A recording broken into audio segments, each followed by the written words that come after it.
A minha fala terapêutica de hoje é uma homenagem ao amor.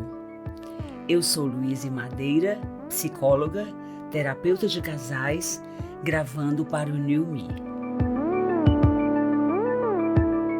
Então, hoje eu decidi prestar uma homenagem ao amor, porque eu admiro muito a resistência dele diante de tantos ataques e também diante do excesso de descrença na sua competência para resistir.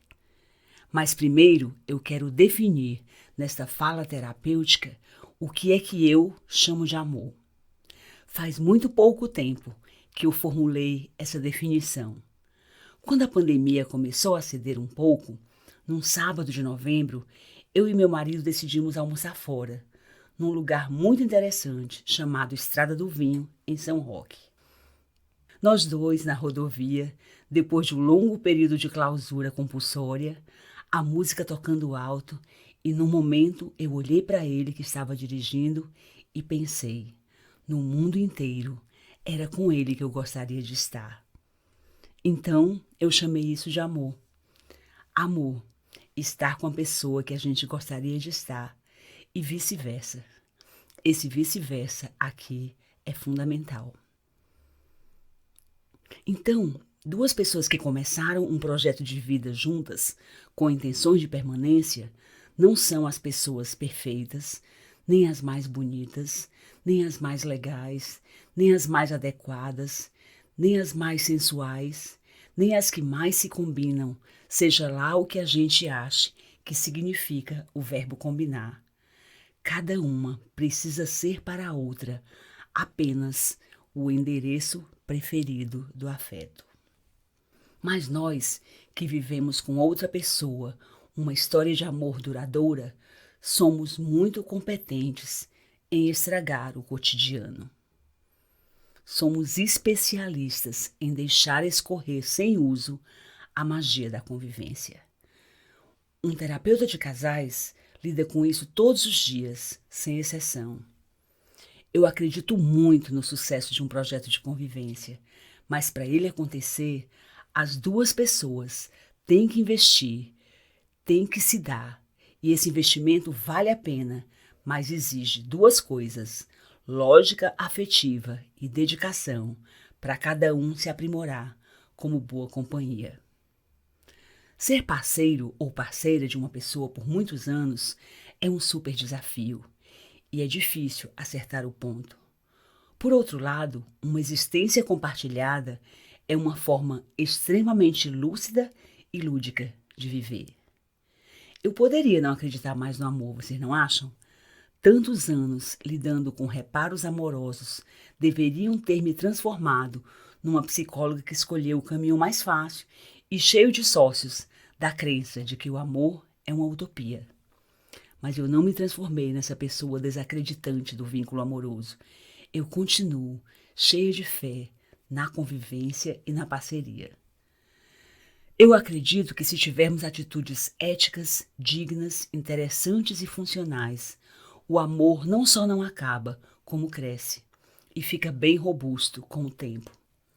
Mas eu, mais do que ninguém, por causa da minha profissão, acredito sim que a convivência é um desafio.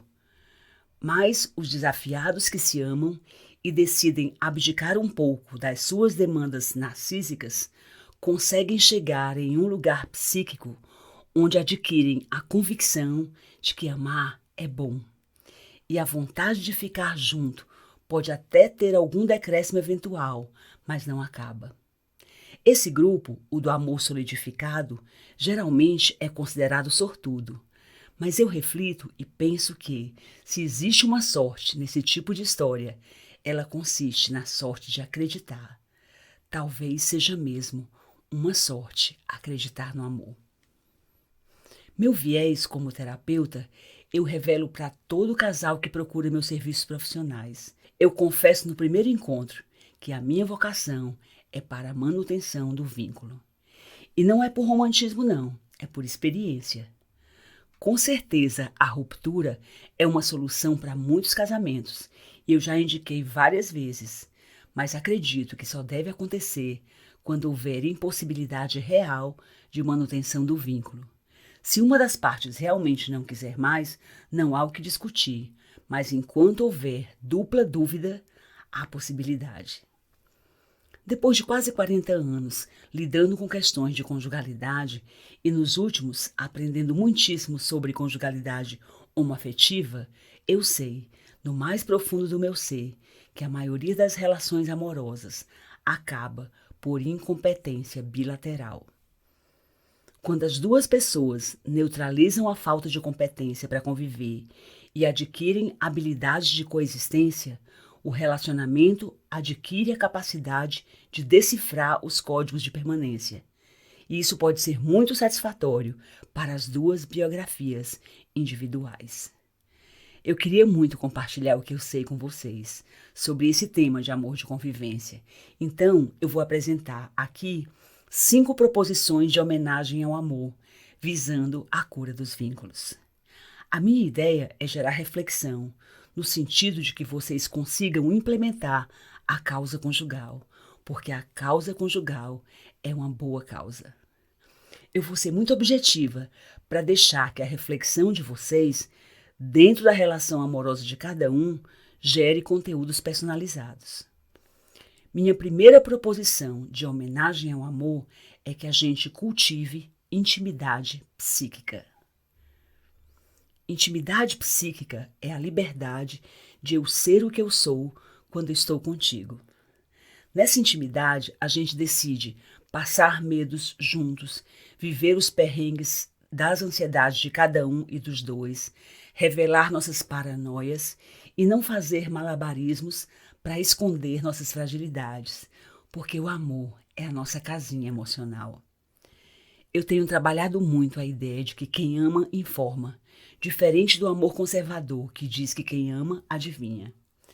Pela funcionalidade do amor, nós informamos a outra pessoa aquilo que ela precisa saber sobre nós e os nossos sentimentos, porque quanto mais informações, menos suposições. Quanto menos suposições, menos expectativas.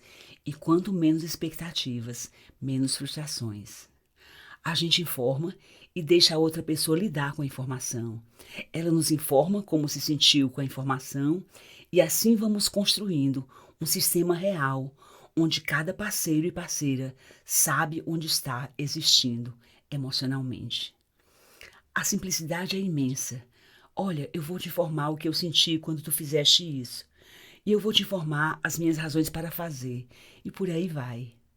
O relacionamento amoroso precisa se tornar o lugar que suporta as nossas fraquezas. Nele não deveriam ser criadas expectativas de alguém ser surreal ou sobre-humano, porque a proposta principal é ser acolhimento. Acolher. Menos bronca, menos briga, menos lições. Casamento pedagógico é um lugar insuportável. Minha segunda proposição de homenagem ao amor é que a gente, apesar da intimidade, cultive cerimônia cotidiana.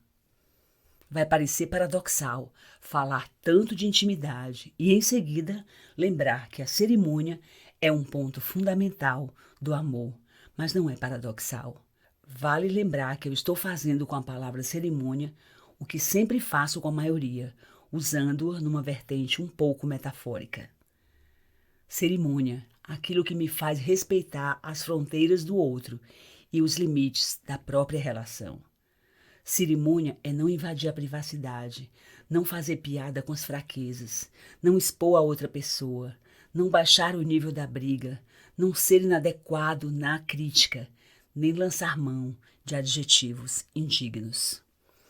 Quem está numa relação amorosa duradoura tende a ter uma crença equivocada, a de que a outra pessoa tem resiliência afetiva excessiva e por isso vai suportar os nossos excessos.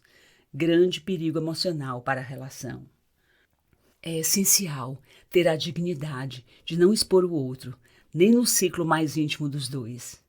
Precisamos saber o que é o sagrado do outro, tendo a convicção de que, ao destruir esses templos emocionais individuais, estaremos incinerando o lugar de culto do amor cotidiano. Mas o desafio é manter a intimidade. Eu te respeito porque te conheço mais do que qualquer outra pessoa na vida, e é por causa dessa intimidade que eu respeito os teus santuários pessoais. Cerimônia é o limite, a fronteira da fala. É a ética da conjugalidade, que não deve jamais ser negligenciada, sob pena do casal desacreditar na continuidade de um amor que alcança o futuro. Minha terceira proposição de homenagem ao amor é que a gente demonstre interesse genuíno pela vida da pessoa que amamos. O casamento é o lugar da nossa visibilidade, o universo onde deveríamos nos sentir com uma certa importância. E importância é um conceito que vem de fora, então eu só terei importância se alguém me der. E vejam, eu não estou falando de importância social, que no mercado é determinada por dinheiro, status e poder. Estou falando da importância que o seu afeto me diz que eu tenho. As duas ofertas de importância mútuas geram um contexto agradável de conviver. Eu me importo com o que é importante para você e com a forma como você se sente quando está comigo. Você faz o mesmo e assim criamos o nosso ambiente afetivo, onde dificilmente haverá espaço para invasões. Tem duas músicas que eu amo, que falam disso. Lulu Santos diz, satisfazer tua vontade também me sacia. Que coisa linda isso. E Marisa Monte diz, o teu desejo é o meu maior prazer. Mas o nosso narcisismo atrapalha, e atrapalha muito. Atrapalha tanto que nos impede de enxergar. Ficamos para sempre no centro do nosso espelho e a solidão vira a profecia mais certeira. Uma das coisas mais poéticas em terapia de casal é que ela promove a obrigação de ver o outro em cada sessão, e isso muda tudo. Minha quarta proposição de homenagem ao amor é que a gente fale direito, com gentileza e tolerância. É senso generalizado que amor que dura não tem segredo, mas eu discordo radicalmente. Em todo amor que não se acabou, nem de um lado nem de outro, eu encontro duas pessoas que ainda sabem um pouco de gentileza e entendem a premissa da tolerância. Eu considero isso um grande segredo. O tom de voz também é fundamental. Todo grito é absolutamente dispensável. Eu proponho que a gente guarde o grito para o dia precário do eventual descontrole, e eu torço com enorme ênfase para que gritar jamais seja um padrão.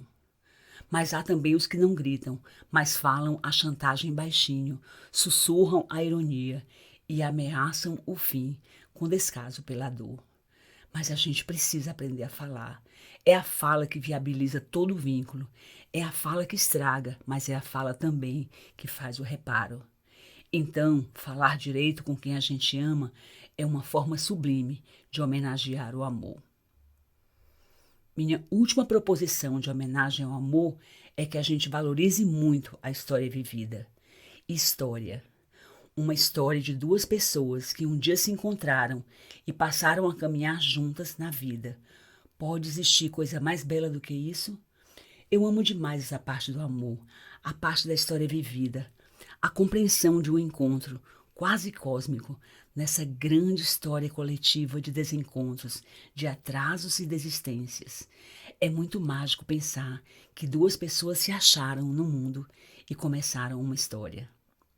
No passado, quando as fotografias tinham mais sentido existencial do que a finalidade de postagem em rede social, eu fazia uma sessão, no meio da terapia de casal, com reconstrução de história conjugal a partir de imagens dos álbuns, e era lindo. Reviver a história lembrava a relevância do amor. Sobre lembrar a relevância do amor a partir das memórias, eu vou contar agora uma história pessoal.